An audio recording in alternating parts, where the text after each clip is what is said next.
Hello friends, welcome to தினம் ஒரு வித்தியாசம். இன்றைக்கி ஒரு சூப்பர் சாஃப்டான பன்னீர் பராத்தா தான் பார்க்க போகிறோம் ஃப்ரெண்ட்ஸ். கூடவே பார்த்திங்கன்னா உங்களுக்கு ஒயிட் ஹெட்ஸ் பிளாக் ஹெட்ஸ் இருக்கா ஒரு சூப்பரான ரெமிடி சொல்லியிருக்கேன். மறக்காமல் வீடியோ ஸ்கிப் பண்ணாமல் ஃபுல்லாக பாருங்கள் ஃப்ரெண்ட்ஸ். இதுக்கு பார்த்திங்கன்னா நான் 1 கப் கோதுமை மாவு எடுத்திருக்கேன். இது கோதுமை மாவு பூரிக்கு சப்பாத்தி செய்யணுன்னா இந்த மெத்தட் ட்ரை பண்ணி பாருங்கள். ரொம்ப சாஃப்டாக வரும் ஃப்ரெண்ட்ஸ். தேவையான அளவு சால்ட்டு சேர்த்துட்டு 1 ஸ்பூன் ஆயில் சேர்த்துட்டு ஃபஸ்ட்டு இந்த மாதிரி நல்லா மிக்ஸ் பண்ணிக்கோங்க. அதுக்கப்புறமா பார்த்திங்கன்னா பஸ்தண்ணி ஆட் பண்ணாதீங்க. கொஞ்சம் வார்ம் வாட்டராக சேர்த்து கொஞ்சம் கொஞ்சமாக இந்த மாதிரி பிசைஞ்சிட்டு நல்லா பிசைஞ்சிங்கன்னா பாருங்கள் இந்த மாதிரி நல்லா சாஃப்டாக வந்துடும். இப்போ அதுக்கு மேலே பார்த்திங்கன்னா 1 ஸ்பூன் ஆயில் சேர்த்துட்டு இந்த மாதிரி நல்லா பிசைஞ்சிட்டு ஒரு 10 to 15 மினிட்ஸ் கழித்து நீங்கள் செஞ்சு பாருங்கள். நல்லா சாஃப்டாக இருக்கும் ஃப்ரெண்ட்ஸ். இந்த மெத்தடை கண்டிப்பாக ட்ரை பண்ணி பாருங்கள்.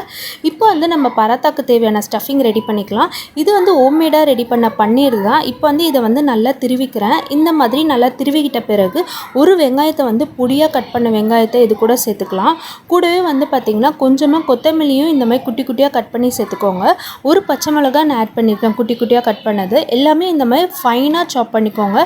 இப்போ 1/4 ஸ்பூன் மல்லித்தூள், 1/4 ஸ்பூன் கரம் மசாலா, கூடவே சில்லி ஃப்ளெக்ஸ் 1 டேபிள் ஸ்பூன், காரத்துக்கு ஏற்ப தனி மிளகாய் தூள் நான் 1/4 டேபிள் ஸ்பூன் சேர்த்துருக்குறேன்.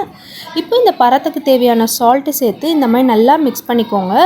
வேறு எதுவுமே தேவையில்லை ஃப்ரெண்ட்ஸ். இதுவே போதும் இந்த ஸ்டஃபிங்க்கு. இந்த மாதிரி நல்லா மிக்ஸ் பண்ணிக்கிட்ட பிறகு நம்ம பராத்தா ரெடி பண்ண ஸ்டார்ட் பண்ணிடலாம். இப்போ நம்ம பிசைஞ்ச மாவு இந்த மாதிரி கொஞ்சம் மாவு மேலே தூவிட்டு இந்த மாதிரி நல்லா மெலிசாக திரட்டிக்கோங்க.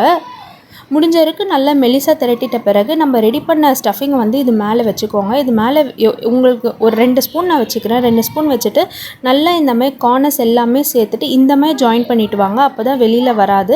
இந்த மாதிரி ஜாயின் பண்ணிவிட்டு மேலே அப்படியே சுருட்டிட்டு அந்த எக்ஸ்ட்ரா மாவை எடுத்துட்ட பிறகு நல்லா இந்த அமுத்தி நீங்கள் திரட்டக்கூடாது. அப்படியே மேலோட்டமாக திரட்டுங்க ஃப்ரெண்ட்ஸ். அப்போ தான் ஸ்டஃபிங்லாம் வெளியில் வராமல் நல்லா சூப்பராக எல்லா சைடுமே ஸ்டஃபிங் இதுவாக இருக்கும். இப்போ இந்த மாதிரி திரட்டிட்டு நம்ம தவாவில் போட்டு எடுக்கலாம்.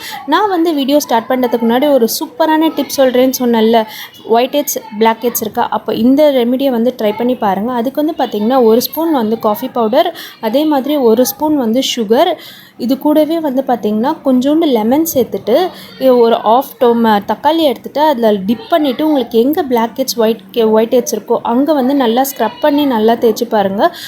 வீக்லி ட்வைஸ் பண்ணுங்கள் ஃப்ரெண்ட்ஸ். சூப்பரான ரிசல்ட் கிடைக்கும். இப்போ பாருங்கள் பராத்தா 2 சைடும் நல்லா டோஸ்ட் பண்ணி எடுத்தாச்சு. இதை உங்கள் வீட்டில் இருக்கவங்களுக்கு சர்வ் பண்ணி பாருங்கள். சூப்பராக இருக்குன்னு சொல்லுவாங்க. பாய், தேங்க்ஸ் ஃபார் வாட்சிங்.